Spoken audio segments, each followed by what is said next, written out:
start off by reading a portion of the State of the Nation address and asking my colleagues in the House whether they heard the President say this and whether they believe that this is the true state of the nation. Mr. Speaker, we inherited an economy that was running a high deficit with increasingly high inflation and interest rates. It was also characterized by rapidly depreciating currency. This unstable macro environment created an unfavorable investment environment for both indigenous and foreign capital. That's why we've called the National Economic Forum as an attempt to forge a consensus for a homegrown fiscal consolidation program. Did you hear the President say this? And is this the true state of the economy? You see, this was not in the State of the Nation address. You have just exposed yourselves. It was not in the State of the Nation address. What is going on in this chamber? No. What is going on in this chamber? What is going on in this chamber? That's all right. It will not happen. If you cannot stand the heat of the minority, you can walk out. Hey, Haruna. Hey, Haruna. Hey, Haruna. LORDSON TV Promax. Adofo udi wani ekokopie mu awaye Ghana yemra hye bedwam amesel chaos bi a akoso ho no ano odin papa mama akwa aba emra eye LORDSON TV Promax midi ne ya ba kope anote wa afreme na pe oba bi tina wate ase maboafo eye the skin code makacho se style bi a wo pe wonku bia mu no ukọ the skin code ubenya bi emere wa ankokora maba wa mu nyina amka ho sanso na the go to master enso ekuta memu a enya sema so bi ne handbag ba bi obefa bia na chese ekuta na okọ na oto mene santene na ukokopie mu oye Ghana yemra hye bedwam a chaos bi asiye huye no na ka vetin ekoso na chaos esisi ase ema ye suspended some MPs bi enei asama na homene so na anya babia se Ghana mra hye bedwam na obebi sase ntimpanifo pa de pa na omo paaje empanifo ya to aba yimo se mo nkona mkogina ya nam na mo nkomaye afi de mo ankasa mo atwamani na mo ko se de ntio na mame fa wura asemnim ukokopie mu awaye Ghana ya mra hye bedwam a chaos akọ no ano de na ni na efri eye Afenyo Markins papa no se si ade onim se ona ye gentleman awaye Ghana mra hye bedwam oka na waka ono akwahye so beto ama wo no so ofi se meboa ya na obisa John Domelo obeka bi ede acho na de nti amasa chaos ekoso nyina ene se why John Romani Mahama ema eyeso na ewie ya meche State of the Nation address ewie ya no na chese etwa so omko mra hye bedwam na omko bobo ho ne no e na chese ye papa bi anampo se honorable bi e friend se Adongo e sha se ema ne submission na ne submission achi e na chese ahiavo eye deputy speaker of parliament se si amene e ka sei ono so ebo MPB din no bo MPD wie ye na chese Afenyo Markins se wonte ase da na in Ghana history no ewo parliament no enya ade se minority anampo se majority etumi ayi nipa mienu miensa mo kasa nsa minority for ababe kasa wo pa kire se NDC for e de wo mododo no eba be sisi omo nenso ono de omakwan enne omakwan echina na me se ensem wo hwegu ho MPC bi a wabo mu din se na mo mote ho e na chese mo hwama we akoso na mo kwa mo ye majority enso hwemu seat dodo na antumi ama bepiem we akwakoye ensem bebre awo Ghana ye mra hye bedwuma chese obia eche na adwen e de afa ho mo ma yenko ene nko hwe abra na Afenyo Markins nani abre e wo ye Ghana MPC so no. If you are a young man and you want to aspire for the future, the best place to come is the NDC because NDC gives opportunities to the youth. It is only in NDC that people like Sami Jefi will be given very huge appointments. It is only in NDC that Basentale will be leading the youth of our country. It is only in NDC that Opariado would be a minister, a cabinet minister. Mr. Speaker, a minister is the cabinet, sorry, a minister. The important thing is that when you were in government, Kojo was about the youngest man in your government. Kojo, come to this side because we will give you more opportunities as the National Democratic Congress. Mr. Speaker, at this point in time, it is safe to say that when His Excellency John Dramani Mahama appeared in this house, a new dawn had fallen on our country. We had moved away from the kind of economic management that was based on sloganeering. We will digitalize. Today, can you show me your digital blueprint after 8 years? Where is your digital blueprint? Your digitalization was in the head of one man roaming around. What if a car crashes his head? That is the kind of digitalization we were running. Mr. Speaker, we were in a country where, we are in a country where Ghana card actually captures the data of a human being. And when the human being himself appears, they say, where is your Ghana card? What type of digitalization is that? That you digitalize, take my biodata on a card, and when I appear, I'm not important, but the card that is lying at home is important. Go to your bank today and not carry your Ghana card. We'll make sure that there's proper digitalization so that when you appear at the bank, you can access your digital data and be processed, and that is digitalization. That is going to be spearheaded by a blueprint that will inform our actions on digitalization. Not a walk-alone digitalization in the head of one man called Dr. Mahmoud Bawumia. Thank you very much, Mr. Speaker. It's now the turn of Honorable Richard Achampong. Honorable Richard Achampong, you have the floor. This debate. What is going on? What is going on here? What is going on here? What is going on here? No. What is going on here? We will not allow this. What is going on here? What is going on in this chamber? What is going on in this chamber? No. What is going on in this chamber? What is going on in this chamber? That's all right. It will not happen. What's going on in this chamber? Why? What's happening in this chamber? What is going on in this chamber? What is going on in this chamber? What is going on in this chamber? Osofo, Jatro. Honorable members, order. What is going on in this chamber? What is going on in this chamber? What is going on in this chamber? Why? Yes, I'm aware my mic is on. What's going on in this chamber? What is going on in this chamber? Why? What kind of democrat? No, it has never happened in the history of Ghana's politics. Why? What is going on? What is going on? What is going on? What's going on? What's going on in this chamber? What is going on? We will not, Mr. Speaker, we will not, I repeat, we will not accept, allow the majority to use its numbers to intimidate us. Mr. Speaker, they should know that they are not going to be in this majority forever. Today, the Minister of Education, Haruna Idrisu, is in this house, and his side is proposing this. Hey, Haruna. Hey, Haruna. Hey, Haruna. And Mr. Speaker, Honorable Mahama Yariga, who was the de facto legal advisor to the Atuforcing leadership, is today saying that if he gets 3, we should get 1. It won't happen today, it won't happen tomorrow. Mr. Speaker, this is coming from a Harvard scholar. Mr. Speaker, this is coming from the Harvard scholar. Honorable Minority Leader, I think you've made your points. Mr. Speaker, I'm not conclude. done. Mr. Speaker, I'm not done with respect. I'm not done with respect. You've made your points. It's very clear. Mr. Speaker, yes, I will land. May you conclude. Mr. Speaker, yes. Asha. Yes.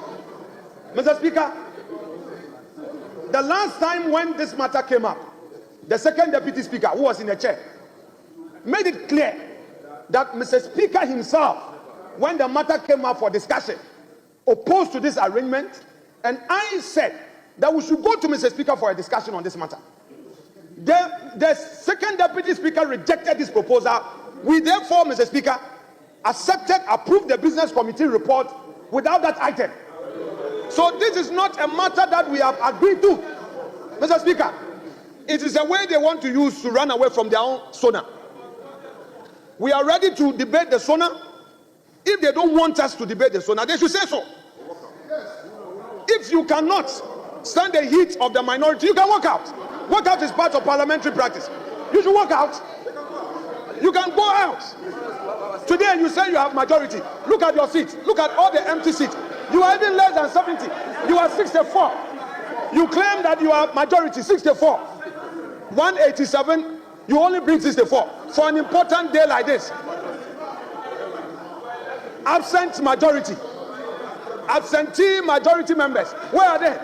Count. Empty seats all over. Empty seats. Empty seats.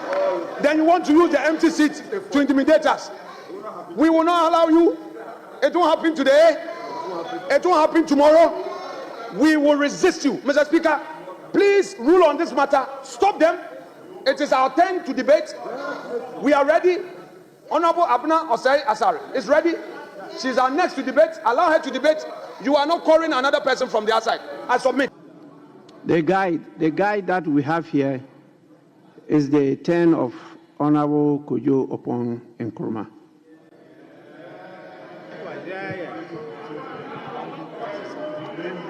Mr. Speaker. Mr. Speaker, I want to thank you for the opportunity to contribute to the motion and the debate before this House. I want to start off by reading a portion of the State of the Nation address and asking my colleagues in the House whether they heard the President say this and whether they believe that this is the true state of the nation. Mr. Speaker, we inherited an economy that was running a high deficit with increasingly high inflation and interest rates. It was also characterized by rapidly depreciating currency. This unstable macro environment created an unfavorable investment environment for both indigenous and foreign capital. That's why we've called the National Economic Forum as an attempt to forge a consensus for a homegrown fiscal consolidation program. Did you hear the President say this? And is this the true state of the economy? You see, this was not in the State of the Nation address. You have just exposed yourselves. It was not in the State of the Nation address. This was not in the State of the Nation address. This was President John Dramani Mahama in 2013. This was President John Dramani Mahama in 2013, lamenting about the economy he inherited from the former president. You know that former president, Professor John Evans Atamils. You can check Hansard. You can check Hansard. There's a similarity between what the president did in 2013 and what he did here in the Chamber of Parliament in 2025. You know what that similarity is? Lamentations.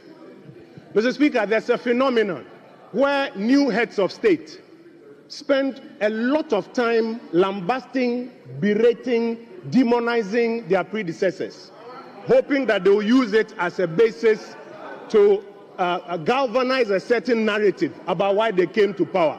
Why you came to power doesn't matter. You are in power today. Your job is to do what? Is to fix it. Mr. Speaker, when a president during the State of the Nation's address spends his time lamenting like he did in 2013 and like he did here last week Thursday, what he does is that he invites the remnants of the previous administration to also come and to do what? To defend our record. In between the two, the real issues that you campaigned on, the things that the millions of young people who were singing Queen Queen are waiting to hear you deliver on, they get lost in the cracks. And I want to spend some time reminding you of the things that you campaigned on and the things that many people were hoping that when the president mounted the podium, he will be explaining how he will be delivering on them. The president campaigned on the cost of living crisis. He campaigned that transport fares were high and were still going high, and that if he's given an opportunity to come to power, he will roll out a program to tackle it. Did anybody hear the president here explain how he was going to tackle the phenomenon of transport fares that are going up? He spent all the time lamenting and trying to blame the heads of state of the past, just like he did in 2013. The president campaigned on high electricity bills and the fact that if he has an opportunity to come to power, he will introduce measures to tackle it. When he mounted the podium on Thursday, the expectation was that he will lay out a program, which program we now in Parliament will spend time debating. Did anybody hear the president explain how he's going to tackle electricity tariffs that keep going up? For many months, when the president was campaigning, he was speaking about high food inflation. When he mounted the podium, I was hoping to hear him outline how his program to deal with high food prices. I didn't hear it. I don't know if colleagues heard the president outline it here so that we could be debating it by now. In fact, in the first 2 months of the president's administration, what he has started doing is to remove some of the pillars that helped hold some parts of the economy together. It's not true that everything that went on in the last 8 years was bad. It's not true that everything that went on was good. There were pluses, there were minuses. What we have to be doing now is building on the pluses. But already the president is dismantling the pluses. Take the gold for oil program, which was introduced as a measure to help bolster our currency. It was introduced to, among other things, help reduce the forex demand that was used in importing fuel for our country. Today, the president's new administration says it's dismantled that plus. We are waiting to hear, or we're hoping to hear in the State of the Nation address what is replacing it so that our currency will not soon tank. What we are seeing instead is a reduction or a drawdown of our gross international reserves to support the currency. And instead, the gold for oil program has been dismantled. Mr. Speaker, the president traveled the length and breadth of this country talking about unemployment.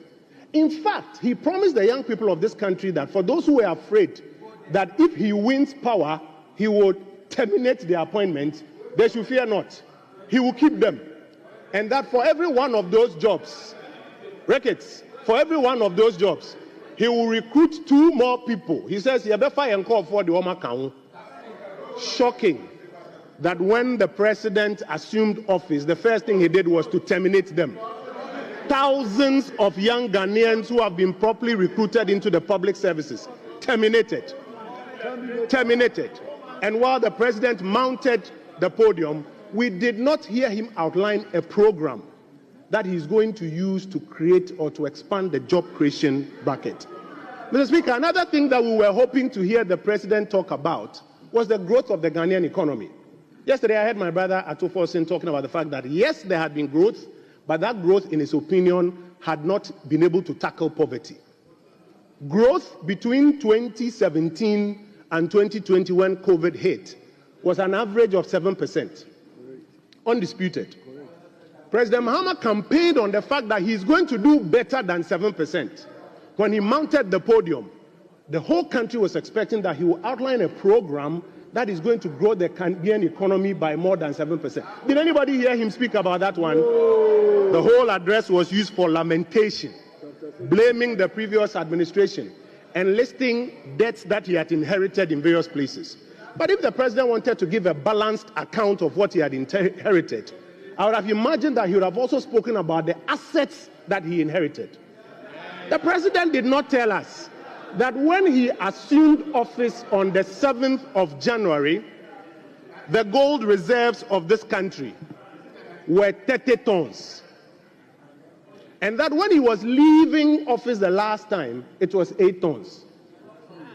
That is over 22 tons increase in our gold reserve through Baumia's gold purchase program. The same Baumia that Adongo was bastardizing a few minutes ago. If the president wanted to give a balanced account, I was expecting that he would tell us that when he assumed office, he realized that the Ghanaian economy that he left, the economy which, by the way, during his tenure shrunk by about $10 billion, when he came back, the economy has expanded by about $20 billion. The president did not tell us that. I was expecting that the president, when he mounted the podium, if he wanted to give a balanced account, would tell us that our gross international reserves, which he left at $6.5 billion when he was leaving power, when he came back, the morning of the 8th of January, when he reported to work, he found out that it was about $8.9 billion. This is a balanced account if he wanted to give a balanced account. But no, what he wanted to do was to lament, was to complain, was to blame the previous administration. Mr. Speaker, if indeed our colleagues on the government benches want a reset, the first reset we should be doing is moving away from the politics of the past, where new heads of state spend an inordinate amount of time lambasting, complaining, and blaming the past, and spend very little time putting their programs on the table so that we interrogate and support. When many of your colleagues appeared before the vetting committee and Osahen asked them, were you part of the manifesto committee? Have you seen these provisions that your manifesto has made on this subject? They said no. Deputy Finance. They said no, they haven't seen it. You would have imagined that by now, the programs for governance, you will be laying them here. And those who didn't see it at manifesto time will see it and even contribute the ideas. We've been in government before. Sometimes you can be here and you see a colleague lay a paper. You yourself, you don't even know the details. But you are part of the majority. You would imagine that by now, your economic transformation program, you will bring it here. Your 24-hour economic program, you will bring it here. These are the things that we were hoping the president will be giving details about, so that by now Parliament will be seized with them and will be interrogating them. Today, none of them has come before us. And we are spending all our time lambasting the past, trying to blame the past, complaining about the past. That's why Ghanaians voted for you. You have an opportunity to do what? To fix it. No, we don't need to wait for the budget. We need to have them here and now so that we can have an opportunity, you and us, to work on them. Mr. Speaker, I'll be concluding soon. 3 major things that I want to draw the government bench's attention to. Number 1, stop the propaganda. You have won the election already. You don't need to do more propaganda. The propaganda will not create jobs. It won't put food on the tables of people. It won't put clothes on the backs of people.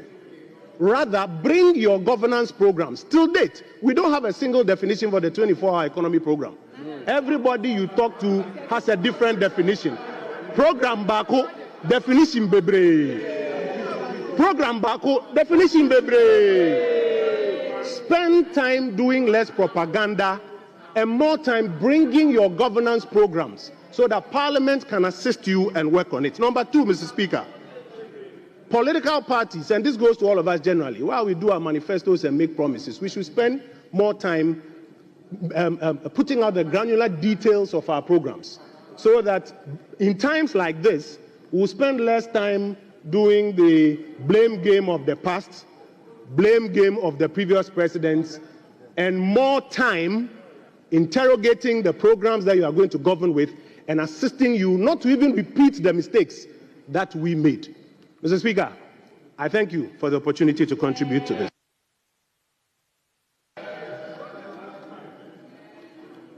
We ensem bia asori atese ekoso a obi apese wotibi obi apese wohwebi enu nti na LORDSON TV Promas ya kwakotwa ede ababetum nti kwana akwhwe na che wadwe na che na ensum nua so na fe hitting notification bell no se ne be ya bribia ya de betum a wonsa ebeka midi anotewa aha LORDSON TV Promas macro. LORDSON TV Promas.